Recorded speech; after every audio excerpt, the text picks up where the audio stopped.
Hello, it's Phil here at NAMM 2015. I'm with Chris Roman from Numark, from In Music, and you're going to be showing us one of your stalwarts. This is one of the controllers that people have loved through the years, and it's now in version 3. It's in version 3. It's one of those controllers right at the end of the market that beginners come into. It's one of those great value controllers. Yes. That for that reason does very well. But it does extremely well. It's had a radical remake. Let's have a look at it. Exactly. So as you know, Numark tends to follow the trends and changes in the DJ industry, and set the standard perhaps for some of the things that happen out there. So the Mixtrack 3 doesn't disappoint in that case. The Mixtrack 3 brings a lot of those pro-level features at a more affordable level.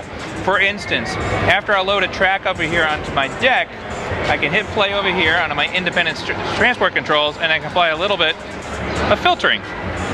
So I have a filter control right here on the channel strip.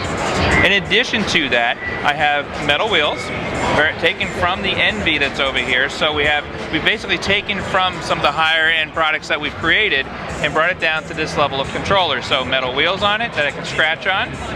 I also have 100mm pitch sliders over here. So the 100mm pitch slider is great because it gives you full control over the track that's playing. Now, like I said, there's independent transport controls here. 3 separate for play, pause, and cue, but there's also 8 pads next to it. They aren't integrated, it's completely separated. So I always have access to my hot cues, and on my top row of pads up here, I have the ability to either do an automatic loop, or I can do a manual loop, or I can do various other things, Insta-Ride, Serato, DJ that this comes with. Up here on this top, you're going to see that there's the touch strip. Same touch strip that we use on the NS7, same strip on the NS7 II and all that, but it's being used for effects in this case.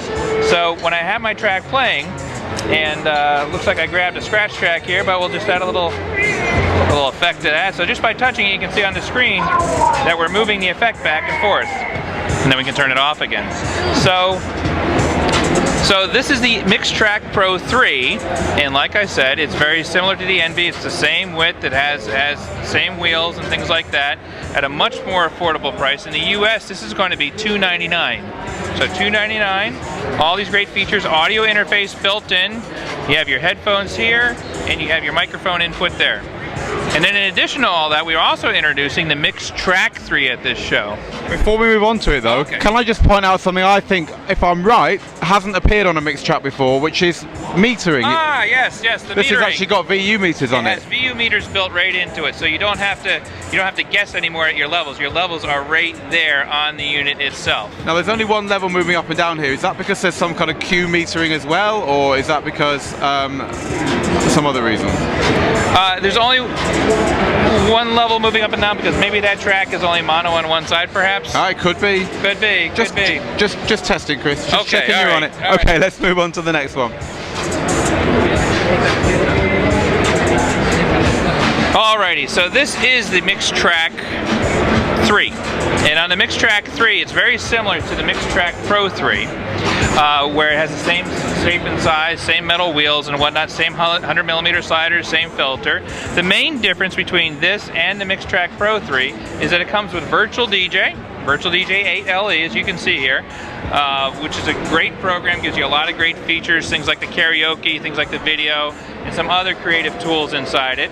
But this unit also doesn't come with an audio interface, so you'll need to get something like a Numark DJI-O2 that'll supply that audio for you, for your speakers and for your headphones and things like that.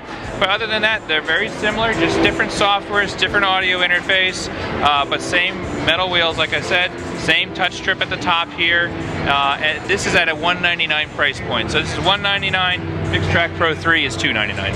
Awesome.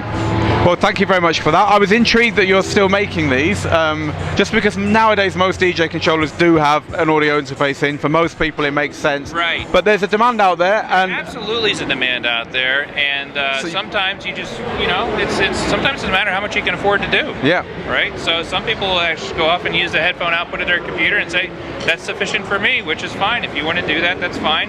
We have a solution for you as well. So we've got the Mixtrack Pro 3, which is with Serato DJ Intro. We have the Mixtrack 3, which is with Virtual DJ 8, with audio interface, without audio interface, and with VU meters built on board on both of them, touch strip, 8 pads, and the start and long throw pitch faders, metal jog wheels, and the styling is kind of like 2015.